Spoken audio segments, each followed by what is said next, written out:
नमस्कार दोस्तों। आज हम अपने चैनल आज़ादी के वीर पर धान की बिजाई कैसे की जाती है, इसमें किस प्रकार इसकी बिजाई की जाती है, कौन से धान का कितना किलो बीज डाला जाता है और बिजाई के बाद कौन कौन से रोग आ सकते हैं। तो दोस्तों,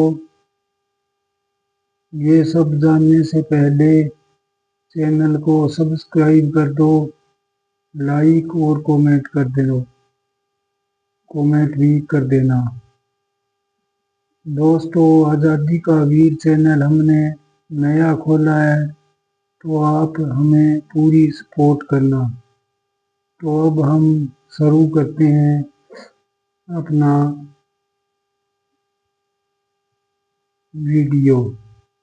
दोस्तों, धान की बिजाई का समय चल रहा है, थोड़ा सा लेट है, पर अब भी 1692, 1700, 1847, 1509 इत्यादि का समय है। तो अगर आप धान की बिजाई करना चाहते हैं, तो अगर आपने कंप्यूटर करावा नहीं मंगवाया है, तो सबसे पहले आप कंप्यूटर करावा मंगाइए। उस पर दो सुहागे कंप्यूटर करावा लगाने के बाद उस पर दो सुहागे अच्छी तरह से लगाकर उसमें सूखे में बिजाई कर दीजिए। अगर आप 1509, 1692, 1847 की बिजाई करना चाहते हैं, तो इसमें आपको कम से कम किले का 10-11 प्रति एकड़ बीज डालना होगा। तो इस प्रकार आप कर सकते हैं। और अगर आपने कंप्यूटर करावा पहले लगवा लिया है और बिजाई अब करना चाहते हैं, तो आप उसमें थोड़े थोड़े बिल्कुल कम कल्टीवेटर 2 बार कल्टीवेटर लगाइए, ताकि उसमें जो खरपतवार है वो नष्ट हो जाए। फिर उस पर पूरी दाब लगा के सुहागा लगाइए। 1 बार लगाइए, 2 बार लगाइए, 2 बार से काम ना चले तो 3 बार लगाइए। और उसको जब वो जमीन कुछ सख्त हो जाए, तब उस पर बिजाई करें। अगर आपकी जमीन गिल्ली है, तो 2 बार सुहागे से काम चल जाएगा, 2 बार सुहागे से सख्त हो जाएगी। और अगर आपकी जमीन सूखी है, तो आपकी जमीन कुछ पोली ही रहेगी, लेकिन इसमें कोई समस्या नहीं है। तो इसके बाद आप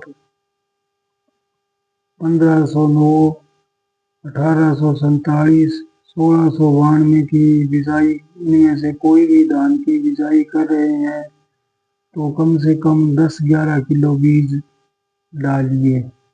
बीज उपचारित करना चाहिए। उपचारित आप जो बेवस्टिन पाउडर है उससे भी कर सकते हैं। 2 ग्राम प्रति किलो बीज के हिसाब से लेके उसको आप घर पर भी उपचारित कर सकते हैं। अगर आपने बीज खुला लिया है, कहीं से किसी के घर से लिया है, तो और अगर आपने थैली वाला बीज लाए हो, तो वो आपको उपचारित किया हुआ मिलेगा। आप उसकी बिजाई अच्छी तरह से करवा दीजिए। अगर आपका जो जमीन है वो गिल्ली है, तो बिजाई के बाद आप 1 लीटर पेंडी प्रति एकड़ के हिसाब से उस पर स्प्रे कर दीजिए। और अगर आपकी जमीन सूखी है, तो आप उसमें धान की बिजाई के बाद पानी लगा दीजिए। और पानी लगाते समय जब खेत पानी से भरा हो उस समय आप 1 लीटर प्रति एकड़ पेंडी 1 लीटर प्रति एकड़ के हिसाब से आप स्प्रे कर दीजिए। स्प्रे आप जो इंजन वाली ट्रमी होती है उससे बढ़िया होती है, उससे कर सकते हैं। स्प्रे करने के बाद जिसकी जमीन गिल्ली है उसको पानी लगाने की जरूरत नहीं, वो अपने धान अंकुरित होने का इंतजार करें। और जब 15-16 दिन हो जाए तो उसमें पहला पानी लगाएं। और जिनकी जमीन सूखी है उनका तो धान फिर 5-6 दिन बाद ही अंकुरित होगा, इसमें कोई घबराने वाली बात नहीं है।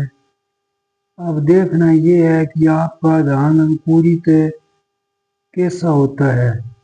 कई बार हरा होके पीला हो जाता है, कई बार पीला ही अंकुरित होता है, और कई बार हरा ही अंकुरित होता है और फिर वैसा हरा ही रहता है, उसमें कोई रोग बीमारी नहीं आती। तो दोस्तों, अगर धान में अंकुरित होने के बाद पीलापन पड़ जाता है तो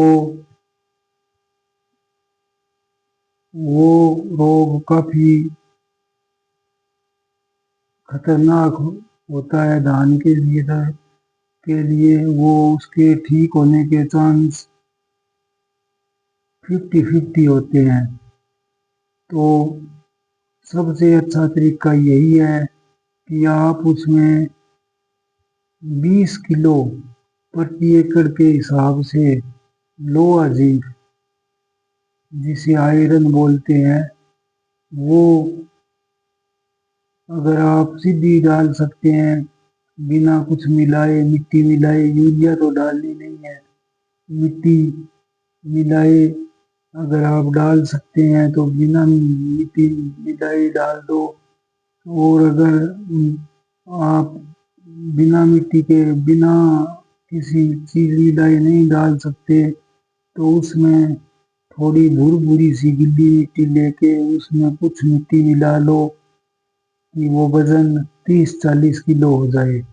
फिर उसको प्रति एकड़ 20 किलो को प्रति एकड़ के हिसाब से छिड़काव कर दीजिए और ऊपर से पानी लगा दीजिए।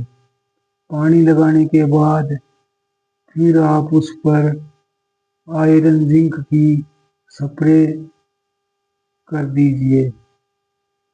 तो 4-5 दिन बाद वो रंग बदलना शुरू हो जाएगा। 100% आपका धान है वो सही हो जाएगा। कई बार क्या होता है, ये मैं दोनों के लिए ही बता रहा हूँ, जिन्होंने गिल्ली जमीन में बीजा था उनके लिए भी यही है तरीका है, और जो सूखी जमीन में बीजा था उनके लिए भी यही तरीका है। तो इसके बाद कई बार क्या होता है कि एक बार हरा होने के बाद दोबारा फिर 5-7 दिन में पीलापन पकड़ने लगता है, तो उसके बाद आपको फिर वही करना है, उतनी आयरन देके उसको प्रति एकड़ के हिसाब से डालना है।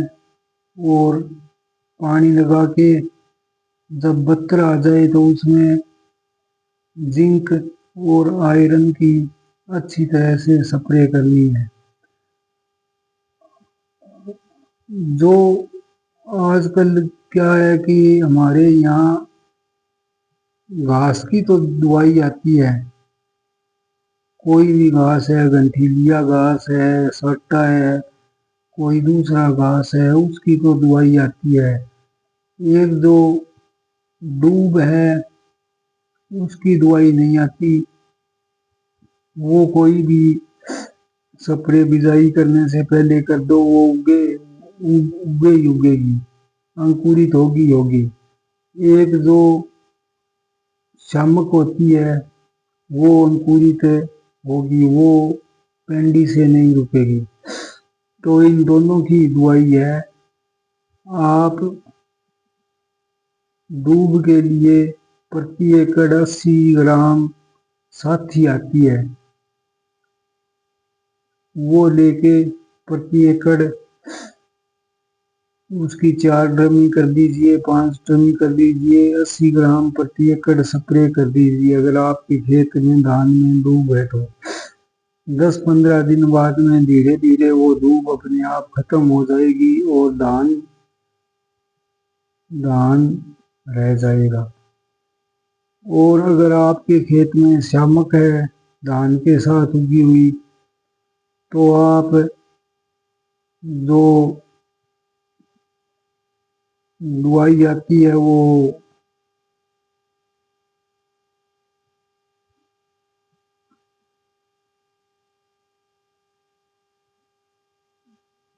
इसकी दवाई आती है एक, मेरे नाम याद नहीं आ रहा है, अगर दिमाग में नहीं आ रहा है, वो आप दुकानदार से पूछ लेना। इसकी दवाई आती है, वो 50 ग्राम प्रति एकड़ के हिसाब से डलती है। तो वो 4 ड्रमी या 5 ड्रमी उसकी कर देना और 50 ग्राम प्रति एकड़ के हिसाब से धान में डाल देना। 1 हफ्ते 10 दिन के बाद जो धान में वो श्यामक है वो पूरी तरह से खत्म हो जाएगी और धान रह जाएगा। इस तरह से आप धान की बिजाई कर सकते हैं। आजकल सब जगह धान की बिजाई का ही चलन चला हुआ है। जो परंपरागत खेती थी, अपने पहले पंजीरी लगाते थे, फिर उससे धान लगाते थे, वो बहुत कद्दू करके लगाते थे, वो बहुत कम रह गई है। वो उन्हीं जगह पर रही है जहाँ पर धान की बिजाई नहीं हो सकती, उन जगह पर रही है। या जिन लोगों ने अभी तक धान की बिजाई करके नहीं देखी है, जिन्हें ऐसा लगता है कि हमारी जमीन में बिजाई किया हुआ धान नहीं हो सकता, तो वहाँ पर पहले पंजीरी लगा के फिर उससे कद्दू करके धान लगाते हैं। तो भाइयों, आज मैंने आपको बताया है कि धान की खेती बिजाई कैसे होती है और इसमें कौन कौन से रोग आ सकते हैं और उनके उपचार क्या है। तो चैनल को सब्सक्राइब करना, लाइक करना, चैनल मैंने जो आपको बताई है वो कैसा लगा कमेंट करना और चैनल को सपोर्ट करना। धन्यवाद।